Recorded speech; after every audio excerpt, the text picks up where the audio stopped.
Communication 1039, requesting presentation by Real Property Tax Administrator Lisa Mira and Finance Director Diana Sacco relating to the constitutional amendment to authorize the legislature to establish a surcharge to increase public education funding from Councilmember Drew Kanuha, dated August 14th, 2018.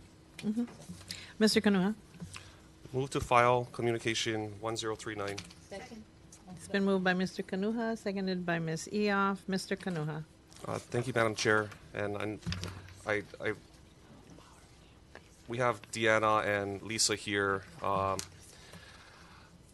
This is something that the legislature passed this past session, and I just wanted to talk story with the council and the administration about really exactly what SB 2922 is. And I spoke with Ms. Sacco a while ago, and we both thought it was a good idea to have this presentation in front of council and in front of our community to kind of just better educate everybody about what's going on and kind of go from there. So I really appreciate you guys being here. I know, Lisa, you came to HSAC with the rest of the Real Property Tax Administrators, and it was a really great discussion between all the counties and providing information and providing input. And also we had the Hawaii State Teachers Association, what is it, director, president there as well, kind of giving their input on why they were pushing for this to happen. So it was a really great discussion, and thank you guys so much for having these discussions. And really it's to better educate our community about what this bill is and the pros and the cons and what we feel how it's going to impact our community. So I'm just going to give it up to you guys and go from there. But thank you guys so much for being here and taking time out of your busy schedule to provide this presentation. So Deanna Sacco, Director of Finance, and Lisa Mira, our Real Property Tax Administrator, is here as well. And clearly Lisa is our expert in this area. And this was actually the second legislative session where this matter was kind of pushed by HSTA. And actually, as you'll hear from Lisa's presentation, the language this particular time and what was defined is actually different than the year before. So some of the claims HSTA is making may not actually be in the law itself. So it's just good to have discussion and for the public to be well aware prior to voting in November. All right, thank you. Is the public able to see the presentation when they're watching, or? Yes, okay, good. Shall the legislature be authorized to establish, as provided by law, a surcharge on investment real property to be used to support public education? That is going to be our discussion today. That is what is going to show up on the ballot. That is, everybody is going to be voting on. And we are here just to review this part of it, because I don't think the majority of the public understands what they're going to be voting on. And I only say that because when you read that as a whole right now, there's not many people that don't support public education. I support public education. I have 3 kids in the public education system.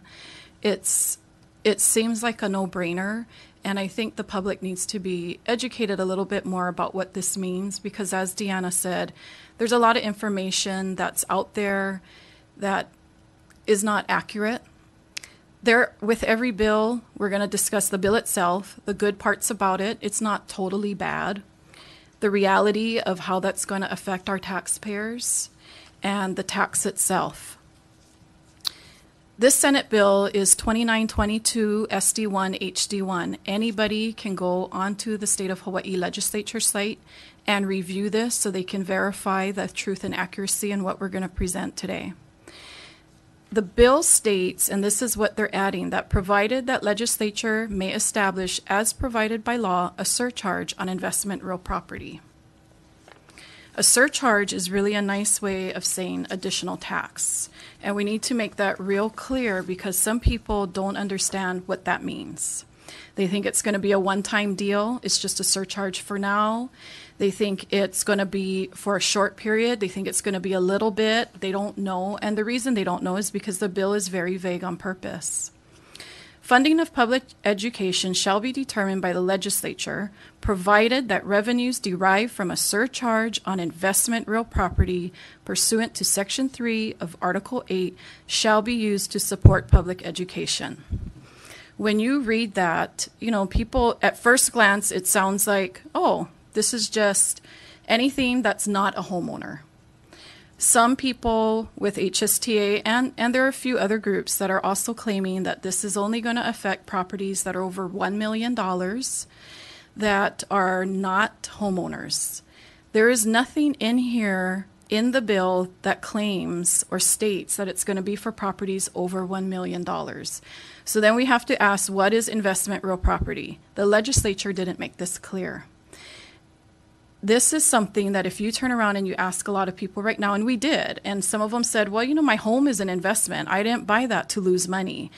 At what point does this stop? And unfortunately, when the legislature went and did this, there was provisions in the bill in the previous session that did state the $1 million. The reason that was changed is because they learned real quick that was not going to give them enough money that they were asking for. And we're going to talk about that in a little bit. There's two sides to every story. In this bill, there might be 5 sides, and we've gone through this before with the state and the county's perspective. When we do it with the retirement system, the state gets more votes than we do. We get 1 vote. The state gets 4 votes. So the county and the state, we're government, and I'm not going to pretend that we're not here taxing you. I got an earful last week from a man who said, we are taxing them out of being able to live in Hawaii. And that's the state and the county. That's nobody else. That's us doing it. But there's another side to this, too, that HSTA is going to push with the families and the voters, and that it's simple. It's money versus kids. By not approving this ballot, they're going to make it like you're not funding your kids' education. The kids need the money. The teachers need the money to stay. We need to provide them more funding to help in their classrooms. We're not contesting that the DOE may need more money, but we're going to explain why we don't think just throwing a blank check on them is going to be the answer. The good part about the bill is I believe we all feel like Hawaii's keiki deserves a better education. Like I said, I don't know of anybody who thinks our education system is so top-notch that they couldn't use more money. I also feel like Hawaii teachers do deserve more pay. I know amazing teachers that deal with school children and the high schools. You could not pay me enough to deal with the high schoolers. I just spent a 3-day weekend with my kids, and I am happy to be sitting in front of council today. For the majority of the voters, though, that's the question they're going to be answering on the ballot this fall. And it's, do the kids deserve better education, and do the teachers deserve better pay? The issue that we have is this does not equate to the teachers getting more pay and the kids getting more funding and money in the classroom. That is part of the problem with this bill. The reality is we have to ask ourselves if we are really ready to start allowing the state to add an additional tax onto the county real property taxes for state-run programs. General excise tax is a source that the state can use currently. They have been using our TAT money, the transient accommodations tax, and there is also the state income tax. The only tax that the county has is the real property tax. By allowing the state to come in and fund their programs with real property tax dollars is really just opening. It's just the start. This is not going to stop here.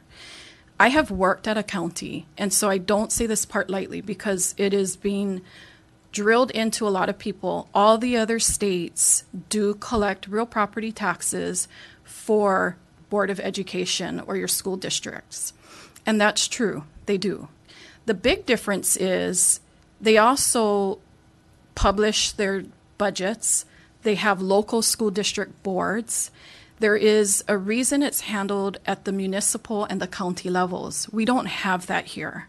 And so you're kind of, the reason the voters chose to go this way, there's a good reason for that, and we need to keep that in mind. So by them kind of maneuvering it this way goes a little bit backwards. If you look at Puna right now, if we had to charge them for the taxes and they had to pay for their education system only by what they raised, it would be a nightmare, and it wouldn't be fair to the kids. There's a reason the district, the funding was set up this way.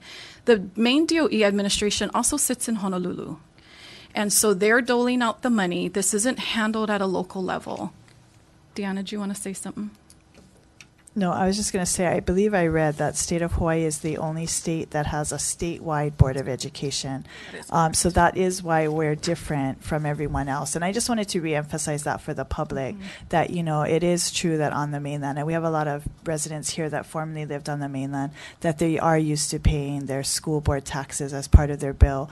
But the reason is, you know, as Lisa said, there were local school boards. So we are the only state that has a statewide Department of Education. So we do stand out from that. All right, so how much more in revenue is the Department of Education requesting?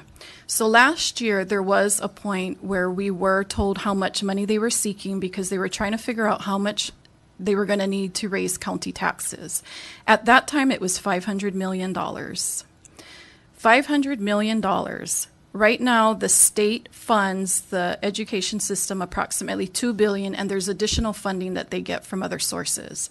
So that is a very huge increase. Even if it wasn't $500 million, it's a blank check.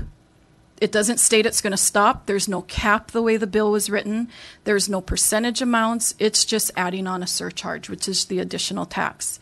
At $500 million, people are saying, well, how much will that really affect the county of Hawaii? Because, you know, we're bringing so little money compared to the city and county of Honolulu. Even at 15%, that's $75 million. At 15%, we struggled with the loss during the lava of $5 million. And what we had to do through the GE tax and everything else. It was a nightmare. I can't imagine us raising $75 million from investment property or from any properties. So this goes to what Deanna was saying. The state of Hawaii is one public school system. The entire public school system in the state of Hawaii is under one school district. And the reason county level real property taxes are not used to fund the public school education. The tax. Powers and duties relating to taxation of real property shall be exercised exclusively by the counties. That was the power that was given to the county. Through the budgeting process, administration, and the county council set our tax rates.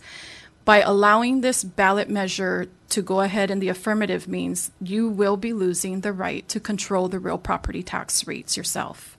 The main source of general fund revenue for the counties, these are the numbers. Kauai County is at 84%. Hawaii County is at 76%.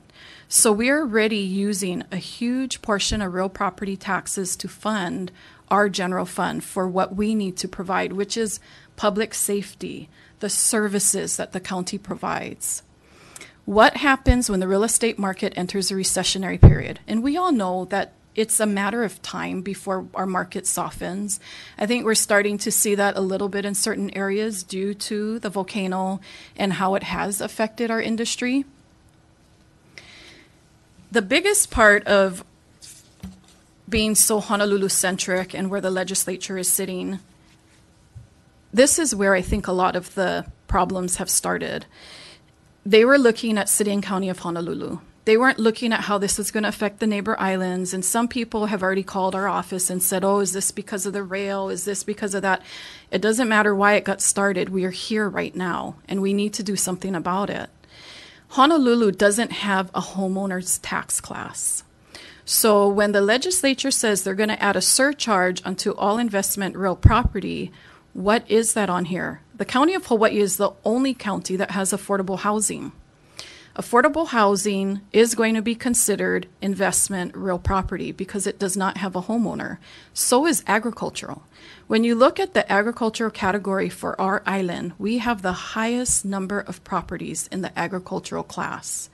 This council worked really hard to not increase the tax rates for the agricultural class, and especially now when we have so many in our ag community suffering.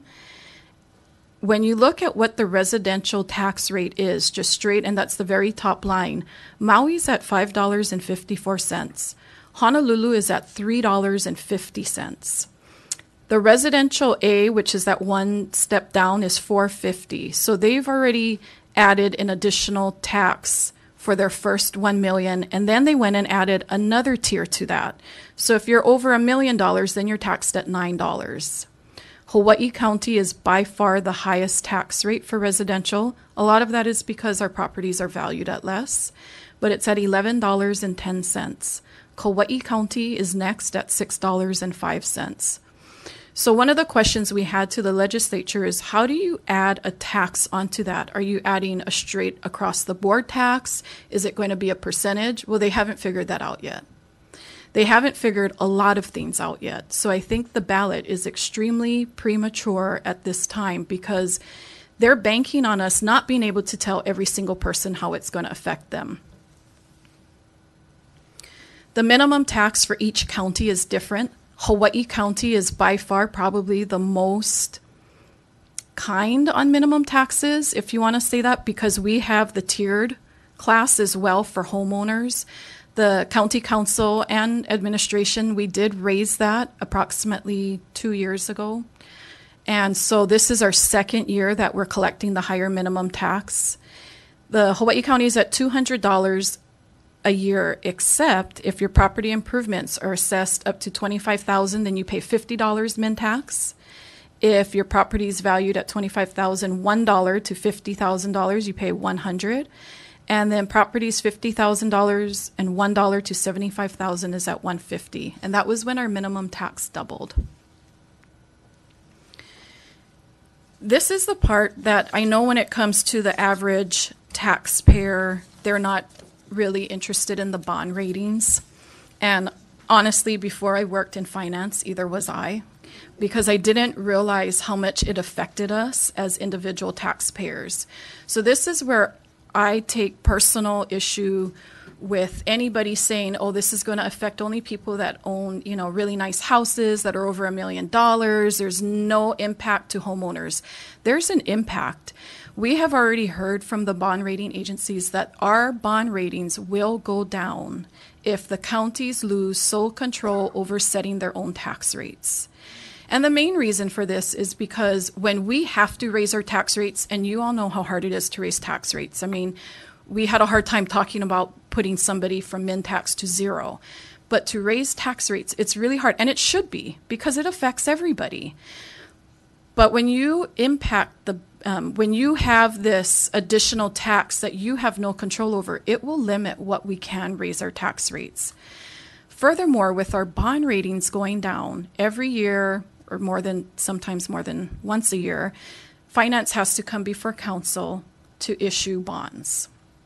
And the bonds usually go to fund our capital improvement projects. And for members of the public, that's our larger projects. So that's fixing a big road, adding a new highway. It is repairing dilapidated buildings. It is adding parks. It is being ADA compliant. It is for our bigger projects that our general fund balance just cannot fully fund by itself. So when you go out for money, the higher your bond rating, the lower the interest rate you pay. So when you have a lower bond rating, you have to pay more interest for that money. So you have a couple of options. You borrow less. And I know a lot of people feel like we shouldn't be borrowing money anyway. I mean, unfortunately, it's the reality. We either raise the taxes or we borrow money. We're going to end up paying more interest to borrow less money when our bond rating goes down. That affects all of us, especially homeowners. Because if this is your investment property and you don't live here, they're not going to see it as much. We live here. These parks are for us. The services are for us. It's for our families. So it does have a direct impact on us as homeowners. There are many other concerns that the legislature could not answer for us. How tax sales and liens will be handled. As you know, our county has the most tax sales of any other counties in Hawaii put together. Paying the counties 5 to 10% to administer this surcharge is not what we want. You know, the state was like, hey, you guys are going to get more money for this. If you need the money so bad for your Department of Education system, don't pay another government agency more of that money. That's just another layer of bureaucracy that we don't need. Difficulty for counties to raise monies during economic downturns. We don't want to raise tax rates when the values go down. Loss of local control and tax rate setting will result in higher interest rates for county-issued bonds. We covered that. Risk of increased delinquencies and foreclosures. So we're going to have to handle more of the properties for people that don't want to pay this higher amount in taxes. It goes on and on. The amount of questions and the unanswered questions we have from the state and the legislature is ridiculous for a bill that's already made it to the ballot. The Department of Education has stated through HSTA that they need more money because the funding per pupil is so low. But if it was just a matter of funding, they have received more money per pupil per year, and it's not getting better. We'd just like to wrap it up by saying that there is a Keiki perspective. Like I mentioned, I have 3 kids in the Department of Education system. They're all public school kids. One of my kids wants to be a teacher. If I really thought this money was going to the kids and to the teachers, I would be all for it. Not necessarily through real property tax money, but I would be a lot more in support and encouraging of this. The Department of Education perspective, from the teacher to the principal to the school district, is the schools want and need more money. None of this taxation that's going to come on means that they're going to get it. We've heard that 90 cents of every dollar stays at the DOE and doesn't make it to the classroom. The state of Hawaii perspective is they can't afford to give the DOE more money. The county of Hawaii perspective is we can't afford to give you $75 million to help with public education. We can't afford to open the door and let the state start taking county funds for state-run programs. The taxpayer perspective, we've gotten quite a bit of calls on this lately, is do an audit. If the DOE wants that much more money, do a full and comprehensive audit of what's wrong with the DOE system now and how they can improve it going forward. It's not a particularly nice thing for any government agency to call out another government agency, but the reality is it may not stop at $500 million. They didn't stop on the TAT. You're going to have new legislatures. There's no promise where this is going to end. And once you open the door, we can't stop it. You can finish. So all I was going to add to that is, this is our one and only tax that is county only. Everything else is only given to us or passed down to us from the state. So in, difficult times, whether it's fuel tax or weight tax, those are all shared. And so just like when in the weight tax, when the state goes to raise their share of the weight tax, it's difficult for us to raise our share of the weight tax. So one of the numbers, not this past session, but the year before, that got thrown out was $7 per thousand is what they were thinking of charging. So if you added that to our residential rate that's already over $11, that would become $18 per thousand. We don't know that that's the number. I'm just saying, that's one of the numbers we've heard. And that's going to make it very difficult for people to invest in our island.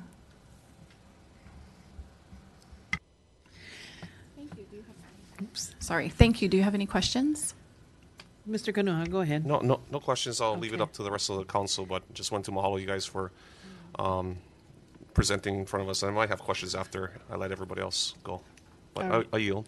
Thank you, Mr. Kanuha. Council members, Mr. Chung, go Yeah, ahead. of course, I don't have any questions because we're very familiar with this situation. Thank you very much, the two of you. For those of you who weren't at HSAC, Lisa was the point person of there, gave a wonderful, wonderful presentation. She's the go-to person in the state of Hawaii already on this matter. And I also understand that Naleo is going to be doing a piece, right, a very objective one with both the county and, perhaps people from the legislature and HSTA and maybe other interested parties. I don't know who, I guess it's going to be you, right, Lisa? Who's yeah, Yep, but- it's going to be Lisa. Yeah, but that should be interesting. But I'm just wondering if this segment of our meeting can be shown more often. Is that possible? Because this is really important to us. Yeah, and I think the public really needs to be educated about this. So, I mean, I would just make that suggestion if we could have this shown more often. That's all. I don't have any questions because we know what the issues are. We know what the concerns are. Thank you very much again, you guys. Thank you, Mr. Chung. And maybe we can ask our clerk to look into that, because I think that's a great suggestion. Who was first, ladies? Ms. Poindexter, go ahead. I was just going to say that if we could maybe ask the clerk if we could clip out this section, and then we could have it on, that we could even send it to our email list, of constituents, that we could have them review it if they're not on, if NALEO's not going to do a special on just this clip here. But if that would be a possibility. We can look into the options. Okay, Yeah. thank you. Thank you, Ms. Poindexter. I'm going to go to Ms. Eoff and then Ms. O'Hara. My question is just regarding the lawsuit. I'm not sure I understand where that's at or what chances there are of I believe Corp Counsel the is here. question not making it to the ballot. We're going to have Renee Schoen with Yeah. Corporation Counsel come and speak about the lawsuit. Good afternoon, Assistant Corporation Counsel Renee Schoen. So the County of Hawaii joined with the other counties and filed a second amended complaint on August 29th, basically challenging a lot of what Lisa has explained, in that the title of the ballot measure does not adequately provide information to the taxpayer. So there is going to be a preliminary injunction hearing this Friday. And so we'll be attending that along with the other counties. And that hearing is going to be in Honolulu. Thank you, Ms. Schoen. Ms. Eoff? So there's probably a pretty short window of time for a decision. There is. Given My the ballots understanding need is to get printed. Yeah, my understanding is the state needs to print by September 7th, but that's the day of the hearing, and it's at 1:30. So we'll see what happens. So there'll be something definitive out of that September 7th meeting? Or Hopefully, indicative, I guess. I don't know. I mean, hopefully, we're asking that the court look into it, and basically, hopefully, the state will not be printing, but we don't know. Okay. Well, thank you. Thank you, Ms. Eoff. Ms. O'Hara, go ahead. Thank you, Chair. That was my question, too, about the pending court case and what we might predict there, but hard per se, it sounds like. Yeah, and I really don't want to talk about it so much in open. Thank you. Thank you. Ms. Leloy, go ahead. Thank you, Chair. And Ms. Schoen, it's regarding the other lawsuit regarding million-dollar investment properties. I know there was a challenge in the courts as it relates to that. What is the status of that particular? I think they're still waiting for a decision to be issued. Okay. Honolulu, anyway. Yeah. Okay, I yield. Thank you, Ms. Leloy. Ms. O'Hara, I still saw your light on for a second, but Well, I just wanted to make sure that was understood that she was discussing the Honolulu tiering. okay. Yeah. All right. And I did want to say also, Deanna had referenced that we have a single educational system, and we are unique in the 50 states that way. And I understand we need more money for education. I agree this is not the avenue to pursue. There are other places we could get that money, but we definitely need it. And, how to distribute it properly when you have this single mammoth school district and the money is allocated based on enrollment. And that's all well and good, except that over the course of time, the quality resources shift and migrate to schools in neighborhoods with higher socioeconomic status. And the outcome is that those schools that are in lower socioeconomic status environments do more poorly. And I happen to know this. My dissertation was the technical efficiency of Hawaii's public high schools, and things haven't changed since I did that 20 years ago or more. And it's unfortunate, but it's all about this single school district and how we allocate resources. It's not the quantity, it's the quality of resources that make for better education. So there are better ways to approach this. Thank you. Thank you, Mr. Hara. Anyone else, council members? No? Sure. Oh, Mr. Kanuha, go ahead. No, and that's why it makes this one so difficult, because I mean, not often is somebody voting for a tax increase, that they want to vote for a tax increase. So that's why, in the beginning when they were going through this process, or the state, we were thinking that, it might not get as much traction as it is, and we were trying to, like, as HSAC members, really trying to push to not have it get so far, but it ended up just blasting through, and nobody voted against it, and hard. So now we're in a position now where we want to support our public education. There's issues with the Department of Education that we don't all know, and we don't know where all the money is going. So the audit would be something that a normal person would want to ask for. We want to see the money get directly to the classrooms, but it's not. So these are all questions that need to be answered, and it's very hard to get the questions when nobody's giving us those answers.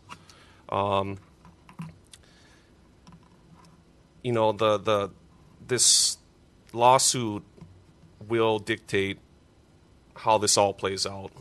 So, but until then, and until we know, I think it's important that our community understands exactly what the question is and exactly what the ramifications are, and which is why I appreciate you guys being here and giving the community information about what's going on, why, how come, and all the details, because we want to have people make an informed decision on this, especially on this one.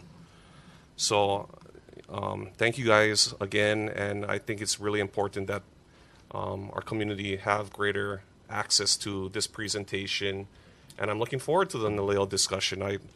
That's something that I would post all over Facebook and social media and however else I can get that out. But again, this is the reason for me bringing this up today. I thought it was good to bring it up sooner rather than later.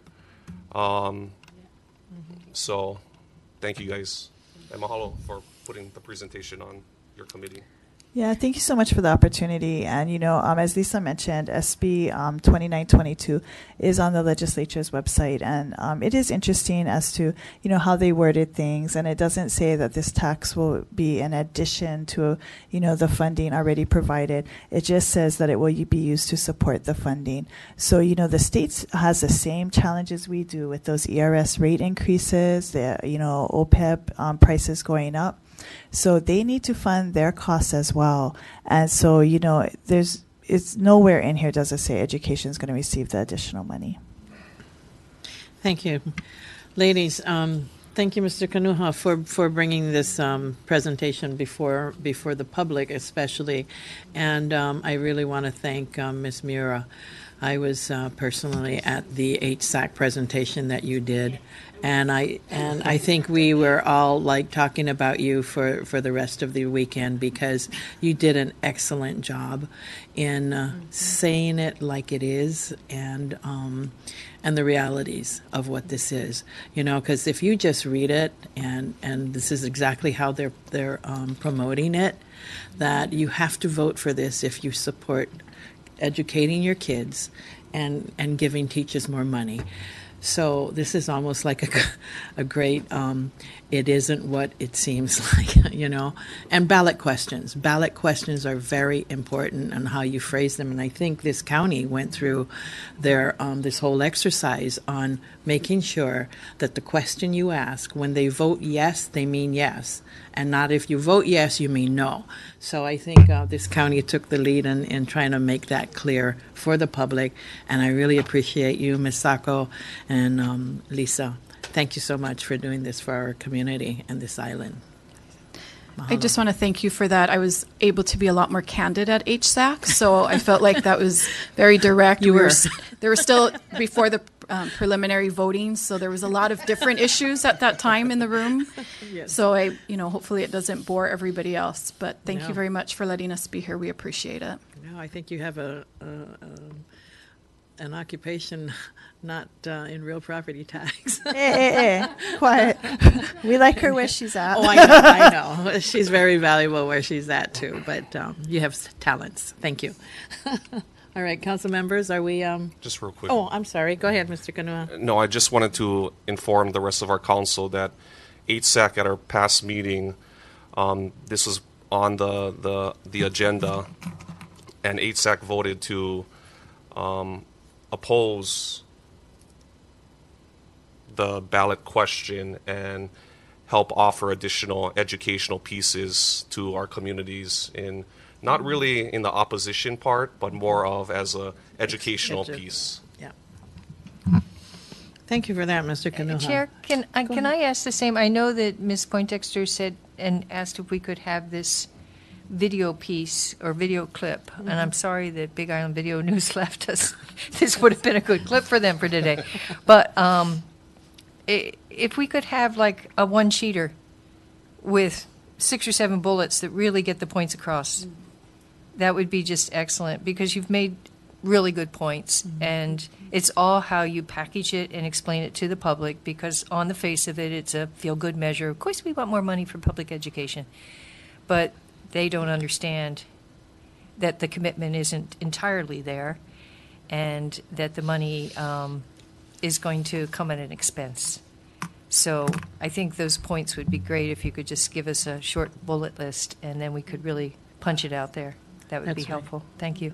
Thank you for that suggestion. Great suggestion. And I believe Miss Mira is already writing, so she'll be providing us with that bullet point as well as the clip for us. Okay.